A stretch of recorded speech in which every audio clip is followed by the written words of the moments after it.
E aí, galera, beleza? Tenho certeza que sim, a vida é muito boa e sempre vai dar certo. Lei 13.022, Estatuto Geral das Guardas Municipais. Quando você vai estudar para um concurso público, você precisa verificar se ele é um concurso essencialmente jurídico ou se ele é um concurso que cai legislação e, obviamente, você vai precisar saber a letra da lei. No entanto, às vezes a gente vai estudar para um concurso público e vem muitas informações doutrinárias e até mesmo decisões jurisprudenciais. Jurisprudência são decisões reiteradas em o mesmo sentido. Então, STF tem decisão, STJ tem decisão, os tribunais de justiça têm decisão.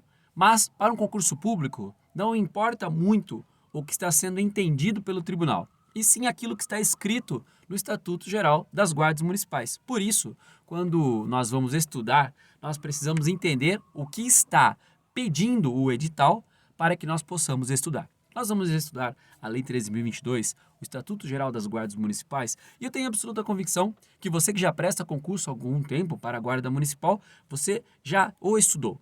Você talvez até mesmo já tenha muita familiaridade, mas é preciso repassar todo o conteúdo quando você vai estudar. Então, pelos próximos minutos, este vídeo vai ter 10 minutos, nós vamos estudar do artigo 1º até o artigo 4º. Eu já ensino há algum tempo leitura, paráfrase, síntese e a revisão, e obviamente que você tem que fazer questões sobre o assunto. Por isso que no Instagram nós temos colocado questões para que você tenha a facilidade de identificar as corretas. Então nós faremos da seguinte forma: nós vamos lendo, explicando e você vai anotando as sínteses para que você possa compreender. E até mesmo, se você quiser ir continuando a matéria depois desse tempo que nós vamos estudando, você continua estudando da forma como a gente tem ensinado. O direito, ele é extenso, mas ele é fácil, porque é língua portuguesa e você já sabe desde sempre. Lei 13.022, de 8 de agosto de 2014. E aí vem capítulo 1, disposições preliminares. Então anote no teu caderno, capítulo 1, disposições preliminares.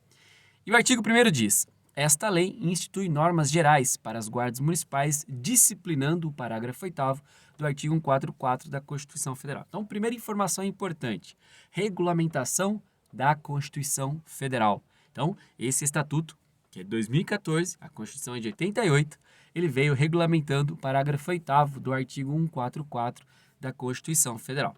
E aí você vai lá, se você estiver estudando, sempre coloca no site do Planalto, porque é importante para que você consiga sempre as leis atualizadas, e você vê lá o artigo 144 da Constituição Federal, parágrafo 8º, que diz: os municípios poderão constituir guardas municipais destinados à proteção dos seus bens, serviços e instalações, conforme dispuser a lei.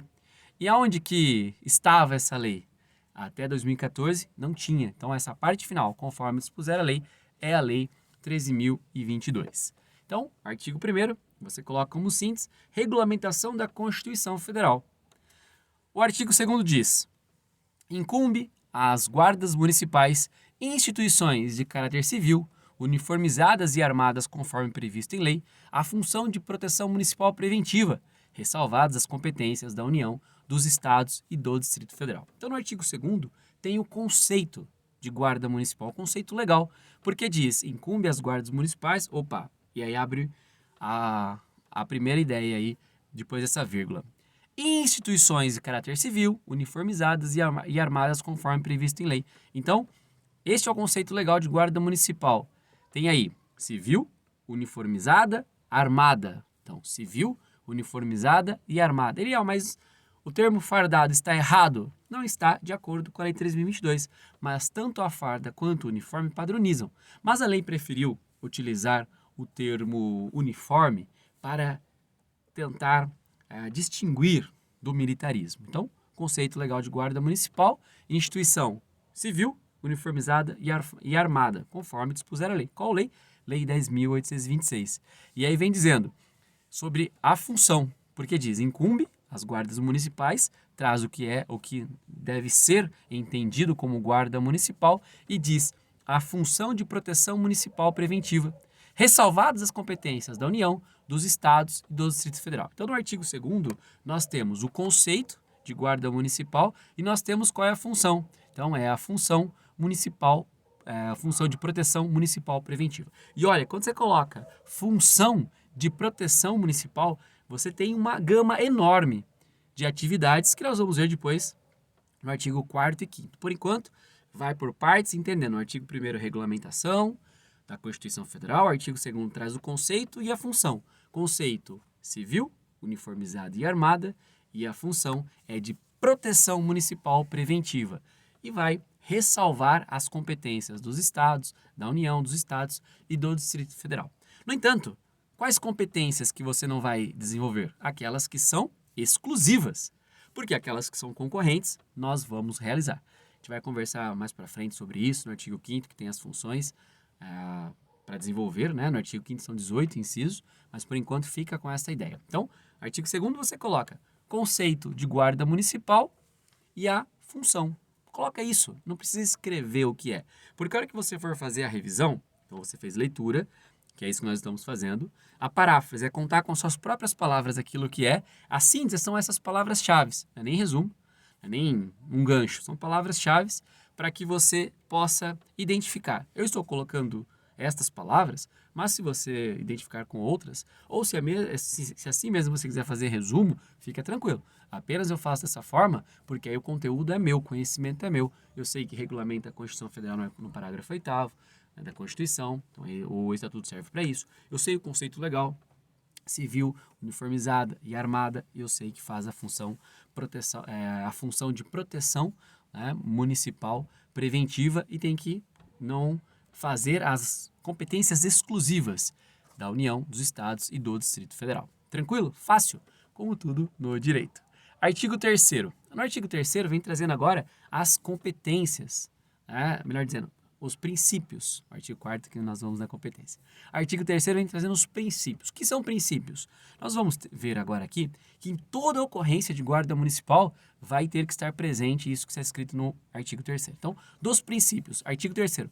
São princípios mínimos de atuação das guardas municipais. Então, em todas as ocorrências, pelo menos estes 5, eles terão que estar, né, presentes para que nós possamos ter uma adequação da função de proteção, né, a ocorrência, ao que está escrito na lei. Então, coloca assim, princípios de atuação. E aí, inciso 1º, proteção dos direitos humanos fundamentais, do exercício da cidadania e das liberdades públicas. Quando você coloca cidadania, liberdades públicas, você está colocando já direitos humanos. Então, o que você precisa entender do primeiro princípio, direitos humanos. Se você quiser colocar direitos humanos, cidadania e liberdades, só para fixar os termos, tranquilo. Porque na prova não vai perguntar para você, se não tiver dentro do conteúdo programático, por exemplo, sobre os direitos humanos, da Declaração Universal dos Direitos Humanos, salvo se já tiver uma previsão no próprio edital falando da Declaração Universal dos Direitos Humanos. Então você tem que saber que princípio mínimo de atuação, direitos humanos, e aí a cidadania e também a liberdade. Inciso 2º, preservação da vida, redução do sofrimento e diminuição das perdas. Novamente, no inciso 2º já tem esta questão dos direitos humanos, mas está lá. Vida, redução de sofrimento e diminuição de perdas. Então, você pode colocar também, né, nos princípios mínimos, preservação da vida. No inciso 3º, patrulhamento preventivo. Aqui, a prova às vezes traz ali aquele pulo do gato, falando, né, sobre patrulhamento ostensivo, patrulhamento repressivo. Né? Lembra do patrulhamento preventivo, sempre na prevenção, que é a função da Guarda Municipal, e você não vai errar isso. Quando a gente fala em patrulhamento preventivo, ele é ostensivo? Ele é. Mas é preventivo e está dito esse termo para que não se confunda com a competência da Polícia Militar. Patrulhamento preventivo. No inciso 4º diz, compromisso com a evolução social da comunidade. Compromisso com a evolução social da comunidade. Eliel, o que quer dizer isso? Muitas coisas, entre elas participação de conselhos, mas você não vai se preocupar com isso agora. Só lembrar disso, compromisso com a evolução social da comunidade, porque pode ter uma questão na prova que vem trazendo os princípios mínimos de atuação e trata do compromisso com a sociedade. E aí você já vai lembrar, porque não é algo do desdobramento da atividade que a gente está acostumado da Guarda Municipal. E no inciso 5º, uso progressivo da força. Também não vai tentar entender. Uso progressivo da força, começa um diálogo, depois pode terminar no disparo de uma arma de fogo. Só lembrar do uso progressivo da força. Então, princípios, você vai lembrar direitos humanos, preservação da vida, patrulhamento preventivo, compromisso com a sociedade e uso progressivo da força. Literalmente vai anotar todos. E aí vai ficando regulamentação no inciso 1º, conceito no inciso 2º, né? No artigo 2º, no artigo 1º, a regulamentação do artigo 144, parágrafo 8º, no artigo 2º, o conceito e a função da Guarda Municipal e no artigo 3º, os princípios mínimos de atuação. E aí vem o artigo 4º, que diz das competências. É competência geral das guardas municipais a proteção de bens, serviços, logradouros públicos municipais e instalações do município. Aqui, nós temos, diferente da Constituição Federal, que fala em bens, serviços e instalações, nós temos bens, serviços e aqui logradouros públicos municipais depois instalações. A gente tem uma regra mnemônica aí para decorar mais fácil na Constituição, bens, instalações e serviços, que vem falando do BIS, né? Embora a gente tenha aqui também logradouros públicos. Então, só colocar competência, bens, serviços, instalações e logradouros. Coloque porque está no estatuto, mas logradoras está dentro de bens, tá bom? E no parágrafo único diz, os bens mencionados no caput, que é a cabeça do artigo, abrangem os de uso comum, os de uso especial e os dominicais. Então coloca bens de uso comum, uso especial e dominicais.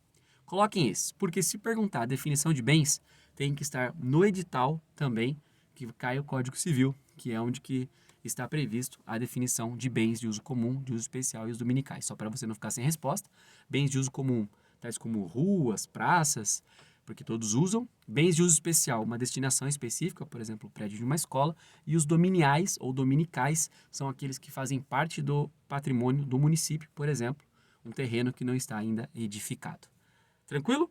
Leitura, paráfrase, síntese, revisão e responder perguntas do artigo 1º até o artigo 4º. Esta foi a aula de hoje sobre a Lei 13.022. Anote, não ache só interessante ouvir. Anote para você se envolver com o conhecimento, ele passar a ser seu.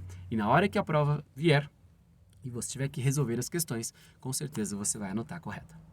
Na próxima aula sobre Lei 13.022, artigo 5º e seguintes. Estamos juntos. Até a próxima oportunidade, se Deus assim nos permitir.